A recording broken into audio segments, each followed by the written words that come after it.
Ready. ತಮಗೆಲ್ಲ ತಿಳಿದಿರುವ ಹಾಗೆ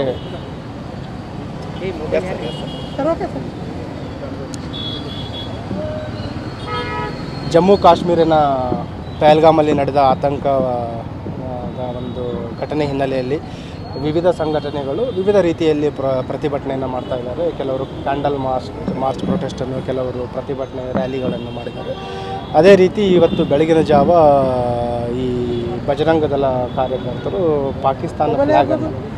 ಪಾಕಿಸ್ತಾನ ಫ್ಲ್ಯಾಗನ್ನು ರಸ್ತೆ ಮೇಲೆ ಅಂಟಿಸಿ ಪ್ರತಿಭಟನೆಯನ್ನು ಮಾಡಿದ್ದಾರೆ. ಇದರಲ್ಲಿ ಆರಂಭಿಕವಾಗಿ ಅವರು ಯಾವುದೇ ರೀತಿ ಅನುಮತಿಯನ್ನು ಪಡೆದಿರಲಿಲ್ಲ ಮತ್ತು ಮಾಹಿತಿಯ ಒಂದು ದ್ವಂದ್ವದ ವಾತಾವರಣ ಸೃಷ್ಟಿಯಾಗಿತ್ತು. ಅದರ ಯಾರು ಅಂಟಿಸಿದ್ದಾರೆ ಅನ್ನೋದ್ರ ಕೂಡ ಮಾಹಿತಿ ಇರಲಿಲ್ಲ. ಆಮೇಲೆ ನಮ್ಮ ಪೊಲೀಸರು ತಕ್ಷಣ ಕಾರ್ಯಪ್ರವೃತ್ತರಾಗಿ ಯಾರು ಮಾಡಿದ್ದಾರೆ ಅವರನ್ನು ಪತ್ತೆ ಹಚ್ಚುವಲ್ಲಿ ಯಶಸ್ವಿಯಾಗಿದ್ದಾರೆ ಮತ್ತು 6 ಜನರನ್ನು ಈಗ ಡಿಟೈನ್ ಮಾಡಿ ಕ್ವಶನನ್ನು ಮಾಡ್ತಾಯಿದ್ದೀವಿ.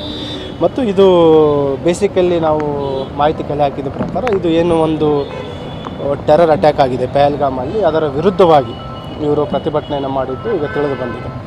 ಒಂದು ವೇಳೆ ಯಾರಾದರೂ ಪ್ರತಿಭಟನೆ ಮಾಡೋದು ಇದ್ದರೆ ಸ್ಥಳೀಯ ಪೊಲೀಸರಿಗೆ ಮಾಹಿತಿಯನ್ನು ನೀಡಿ ಮತ್ತು ಅನುಮತಿಯನ್ನು ಪಡೆದು ಪ್ರತಿಭಟನೆ ಮಾಡಬೇಕಂತ ನಾನು ಸೂಚನೆಯನ್ನು ನೀಡ್ತಾ ಇದ್ದೀನಿ. ಇವರೇನಾದರೂ ಅನುಮತಿ ಪಡೆದಿರೋದು ಅಥವಾ